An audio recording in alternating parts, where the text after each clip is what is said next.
ಆ ವಸ್ತುಸ್ಥಿತಿ ಏನಿದೆ, ನಿಜವಾದ ಸ್ಥಿತಿ ಏನಿದೆ ಅನ್ನೋದ್ರ ಬಗ್ಗೆ ಪೊಲೀಸರು ಭೇದಿಸಬೇಕಿದೆ. ಖಂಡಿತವಾಗಿ ಪೊಲೀಸರು ಸತ್ಯಾಸತ್ಯವನ್ನು ಭೇದಿಸ್ತಾರೆ ಅಂತಕ್ಕಂಥ ವಿಶ್ವಾಸ ನಮ್ಮ ವಕೀಲರ ಸಂಘಕ್ಕಿದೆ. ಇವತ್ತು ನಾವು ಆ ವಕೀಲರ ಸಾವಿನ ಘಟನೆಯನ್ನ ಖಂಡಿಸಿ ನಾವು ಜಿಲ್ಲಾ ವಕೀಲರ ಸಂಘದ ಎಲ್ಲಾ ಪದಾಧಿಕಾರಿಗಳು ಸೇರಿಕೊಂಡು ನಾವು ನಮ್ಮ ಸಭಾಭವನದಲ್ಲಿ ದೊಡ್ಡ ಮೀಟಿಂಗ್ ಅನ್ನು ಮಾಡಿ ಈ ಘಟನೆಯನ್ನು ಖಂಡಿಸಿ ನಾವು ನ್ಯಾಯಾಲಯ ಕಾರ್ಯಕಲಾಪಗಳಿಂದ ನಾವೆಲ್ಲರೂ ದೂರ ಉಳಿದಿದ್ದೇವೆ.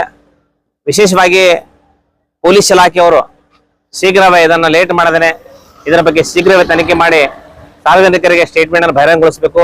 ಯಾಕಂದ್ರೆ ಊಹಾಪೋಹಗಳಿಗಿಂತಲೂ ಸತ್ಯಾಸತ್ಯತೆ ಯಾವುದು ಅನ್ನೋದು ಬಹಿರಂಗ ಆಗಬೇಕು. ಇದನ್ನ ನಾವು ವಕೀಲ ಸಂಘದವರು ವಿನಂತಿ ಮಾಡ್ತೇವೆ. ಈ ಹಿನ್ನೆಲೆಯಲ್ಲಿ ವಕೀಲ ಸಂಘವು ಇವತ್ತು ಜಿಲ್ಲಾಧಿಕಾರಿ ಕಚೇರಿಗೆ ತೆರಳಿ ಬೈಕ್ ಮೇಲೆ ರ್ಯಾಲಿ ಮೂಲಕ ತೆರಳಿ ನಾವು ಮನವಿ ಪತ್ರ ಕೊಟ್ಟಿದ್ದೇವೆ. ವಿಶೇಷವಾಗಿ ಏನಂದ್ರೆ ಆ ಮನವಿ ಮೂಲಕ ಸರ್ಕಾರಕ್ಕೆ ಮತ್ತು ಮಾನ್ಯ SP ಅವರಿಗೂ ಕೂಡ ಮನವಿಯನ್ನ ಸಲ್ಲಿಸ್ತಾ ಇದ್ದೇವೆ. ಈ ಮೂಲಕ ಸರ್ಕಾರಕ್ಕೂ ಹಾಗೂ ಜಿಲ್ಲಾ